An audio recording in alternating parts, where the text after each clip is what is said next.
Welcome to another episode of Unscripted with Marilyn Morales. Today, I bring you a guest that I only met just a few weeks ago in San Antonio, Texas. But it turns out that the both of us are from New York. So I had an instant attraction to her. I didn't know why. And as soon as I heard her talk, I was like, she sounds like me a little bit. So I was excited to meet her, and I'm excited for you guys to meet her as well. Her name is Kimberly Mays.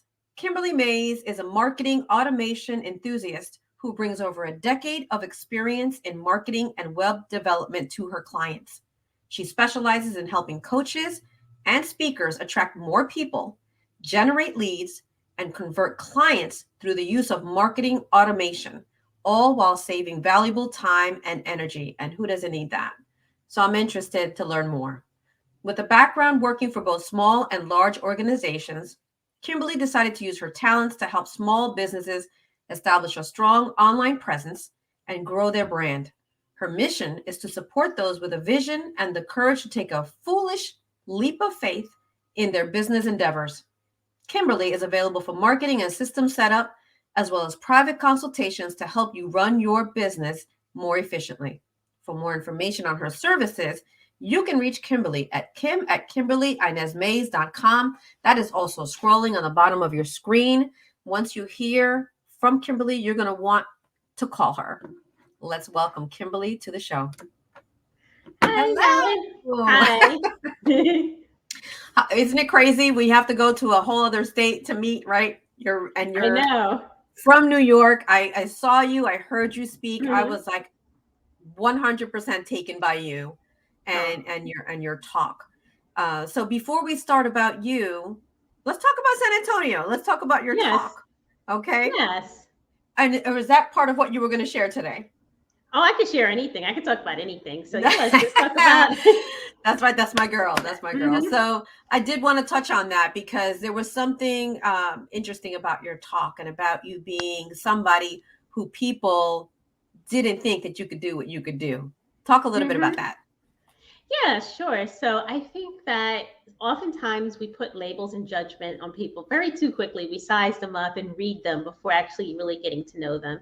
And in my experience in my life, I was always told that I was super, super quiet. And that's okay because I am, well, depending on the setting, I can be very quiet. And I think a lot of people judge that, or at least used to, before like the advent of social media. We didn't have our phones to play in. So we were, when I was growing up. So, I would just people watch and observe. But then it just became a judgment on me like, oh, yeah, you're very quiet. You're very shy. You're scared. You're timid.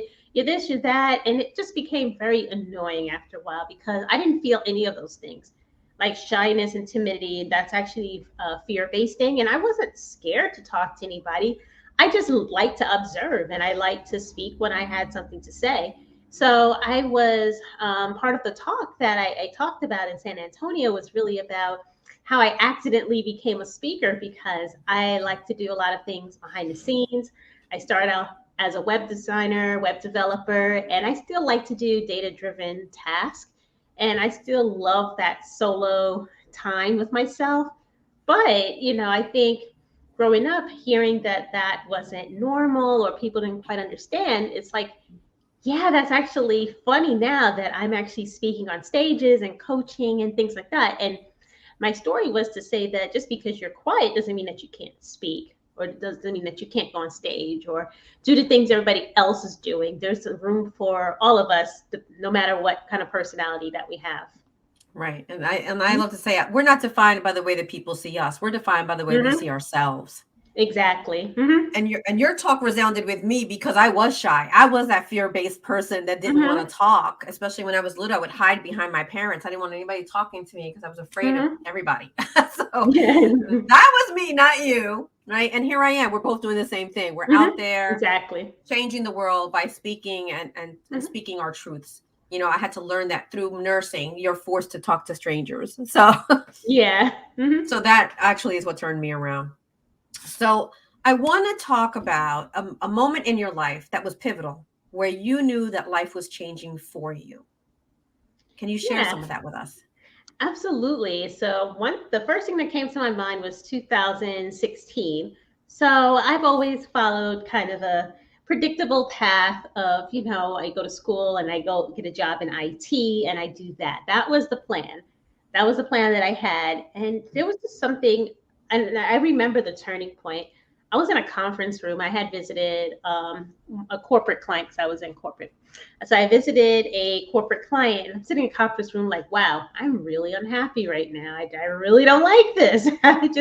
This is something Wow. about this. I just don't want to be here. I don't want to do this. I'm not engaged with this at all. This is not it. And I said, okay, well, I had to examine like why I felt that way. The job was a pretty good job. I think truthfully, the environment was not very friendly or it wasn't very inclusive, and it just was very toxic the way people treated each other. And I knew that I no longer wanted a part of that, that there was just something that was not normal about that. And so I kind of thought like, okay, what is this? What is it about this particular situation where I'm feeling unfulfilled? And I realized it's because I had nothing of my own.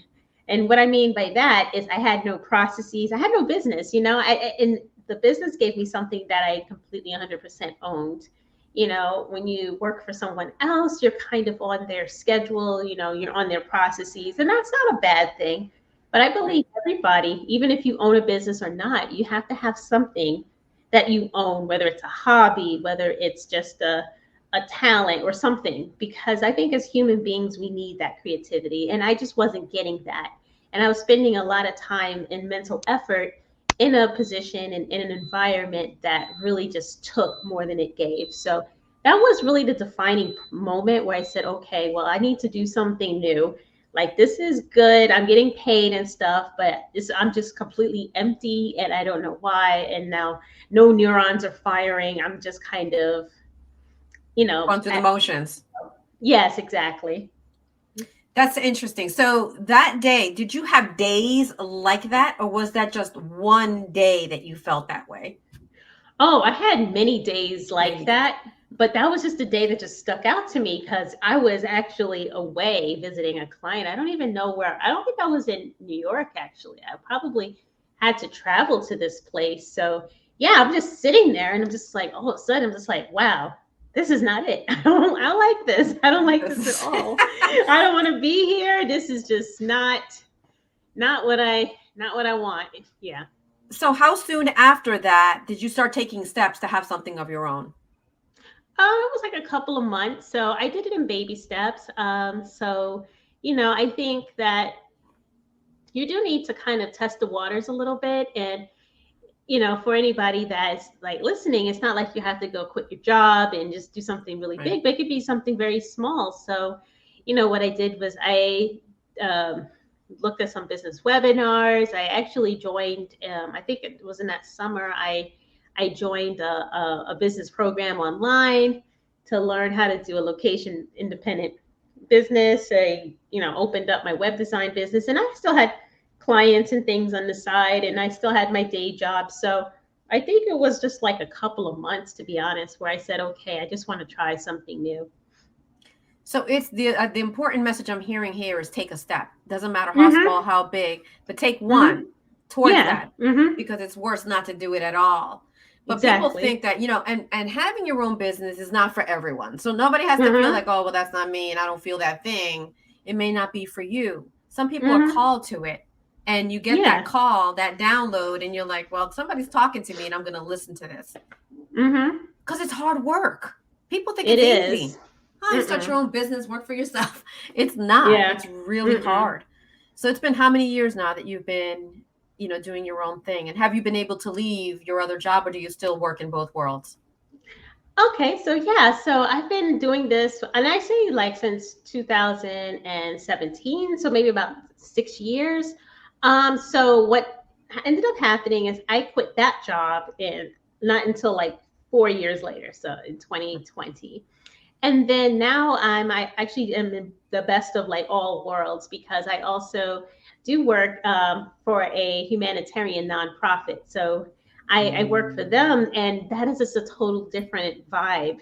I get to still create there. I still get to be heard and seen and all the stuff that I love doing in business. So I have it both ways. So it's not like you have to completely be out there on your own, But you do need to reevaluate like what environments that you're in and say, is this growing me as a person, or is it not?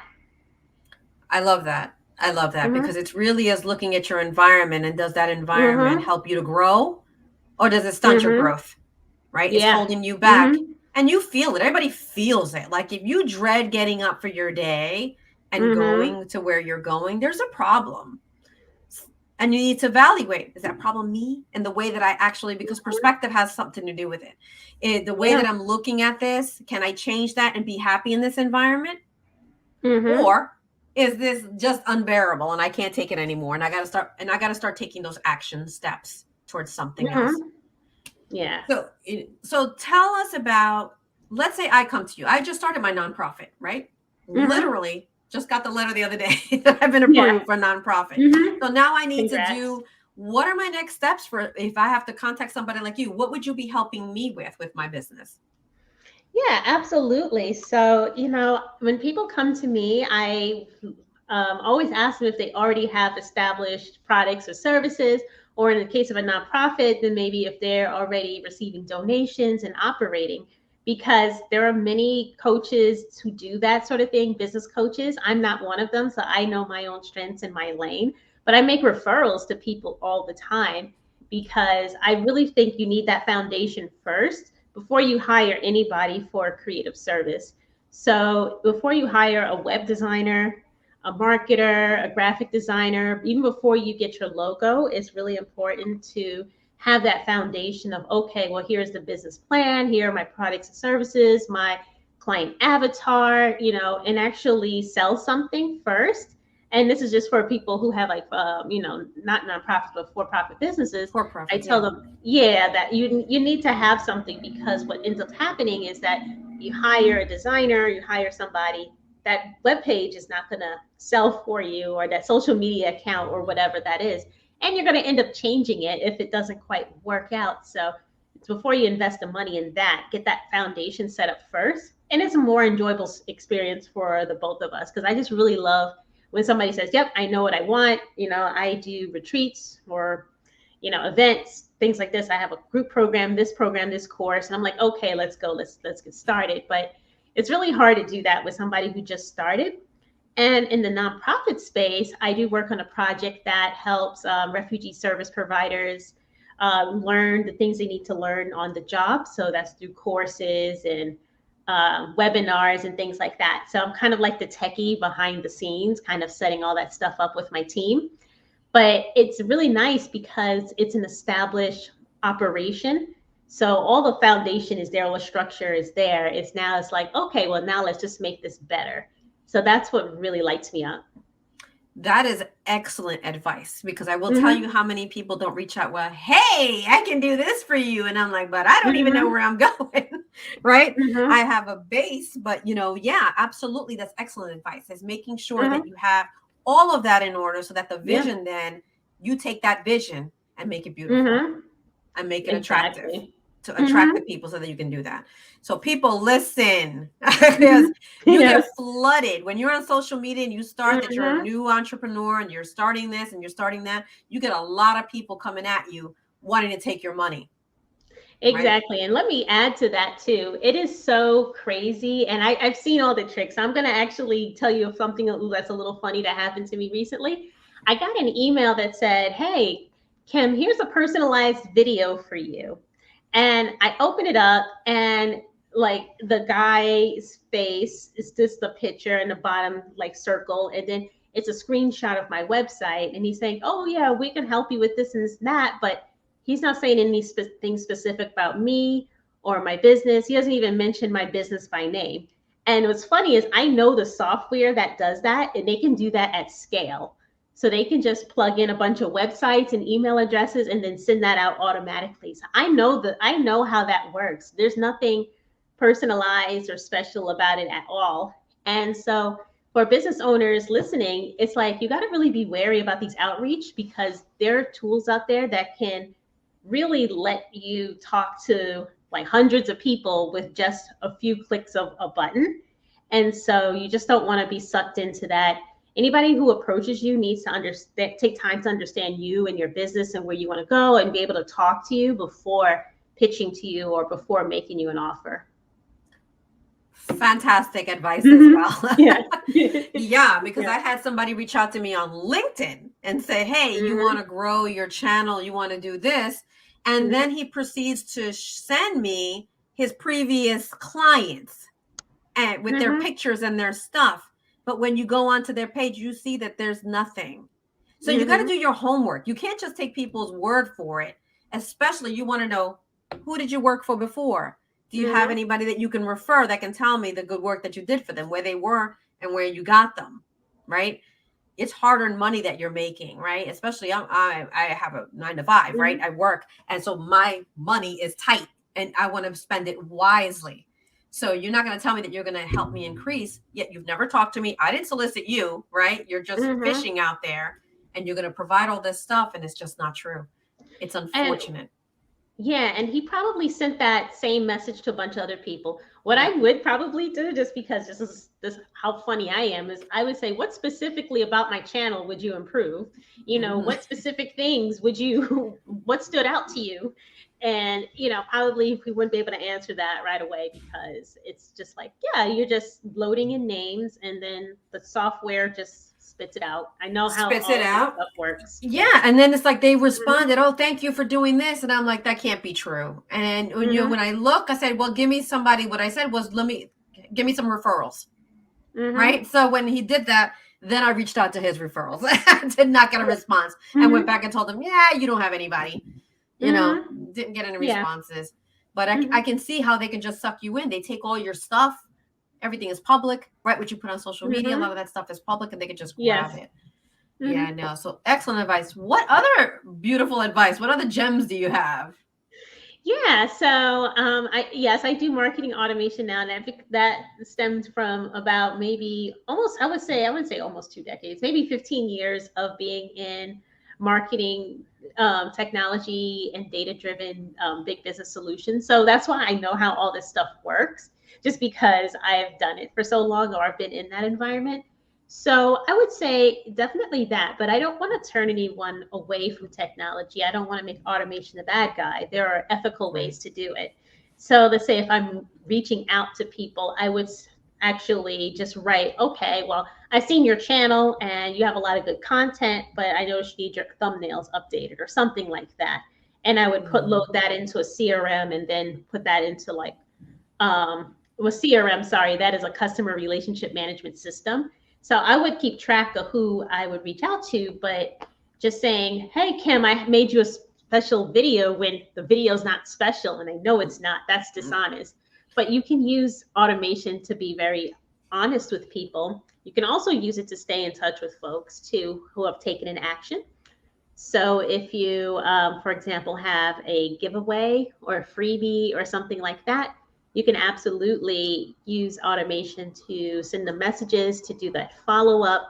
Again, you don't want to trick people to thinking, okay, well, it's special and personalized. You know, that what I mean is you don't want to trick people into thinking it's live when it's not, but you can send them marketing automation, marketing communications. You can just do a lot. You can upsell, downsell, introduce people to new offers. And there's just a lot of things that I can say about any particular subject. Yeah. So talking about who's authentic and who's not, right? So give me top 3 things that you know somebody is an ethical person that you may want to work with. Yeah. So I think top 3 things is if they ask questions about you and your business. I've been on meetings where somebody's trying to pitch something to me, but they start automatically with the pitch. They don't see what my pain points are, where I may need help. They don't get to know anything about me. And that's always a red flag. And that's actually pretty irritating, because at that point, I just zone out. I'm just like, whatever, dude, like, let me just get off this call so I can get some coffee and start my day. You know, so if they're genuinely interested in you and they talk to you, that's one thing.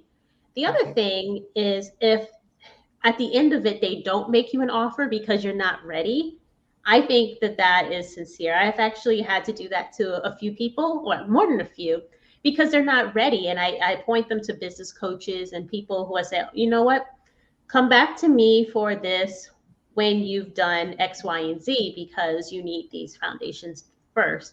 I don't believe in just taking money because, I've worked with people who weren't ready, and it sucks as the service provider because they'll come back and say, oh, my coach wants me to do a course. Oh, my coach wants me to do this. And then you got to change everything around. And it's just annoying on all ends.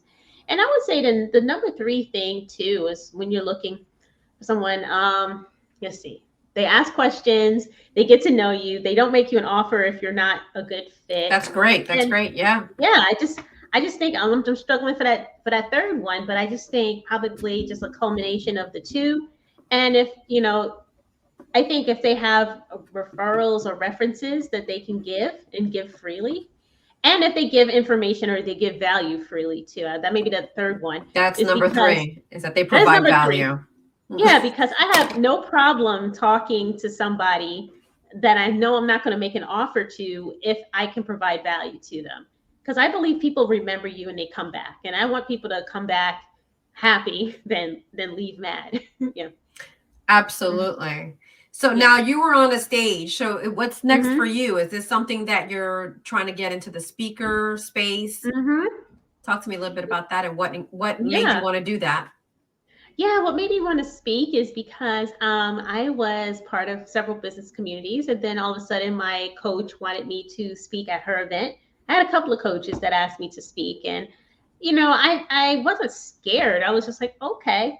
But then I decided that I enjoyed it too. And then I got a little tired of being behind the computer implementing. So that was also another thing. I was seeing that people were making money, but they were like speaking instead of just being behind a computer, editing files and stuff. And I said, that sounds like a better deal to me.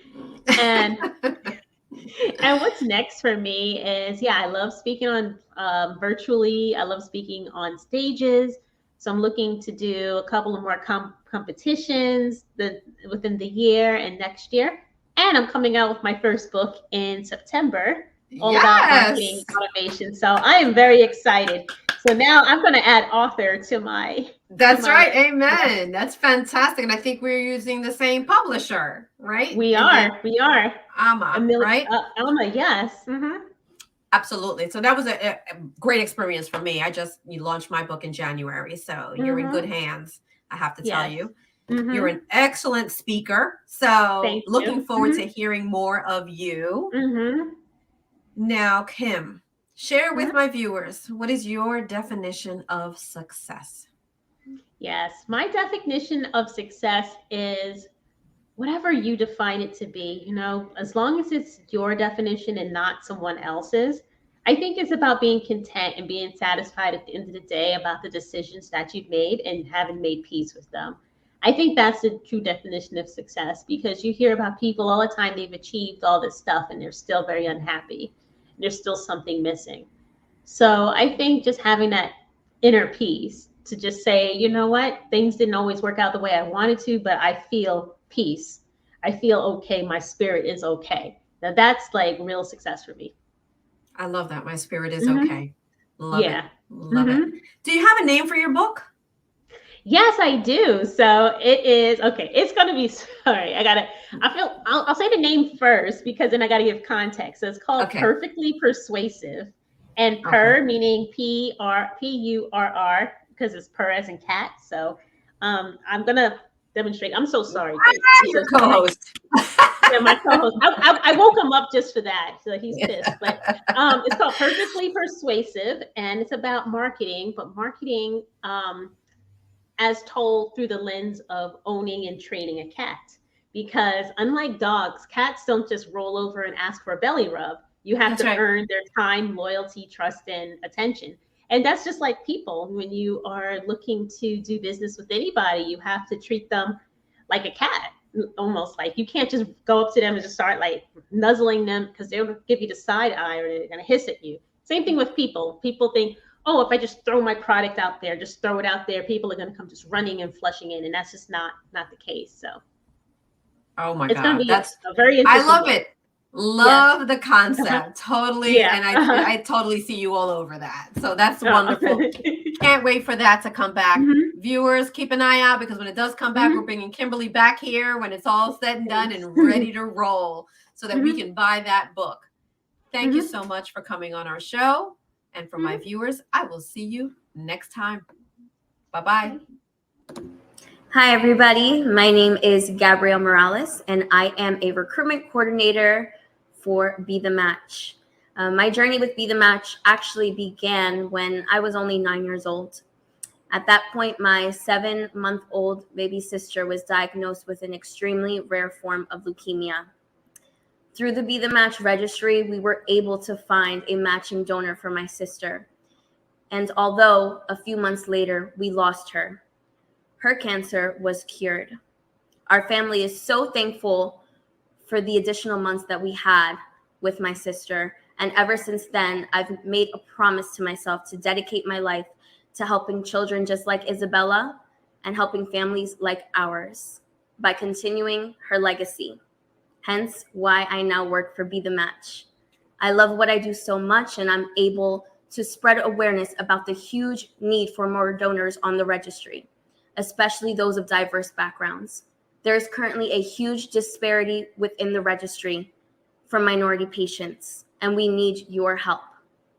It is so simple to save a life and to be put on the registry. You can visit izzy'slegacy.com or text Izzy's Legacy to the number 61474 to start the registration process to be on the Be The Match registry, to hopefully be a life-saving match for a searching patient in need.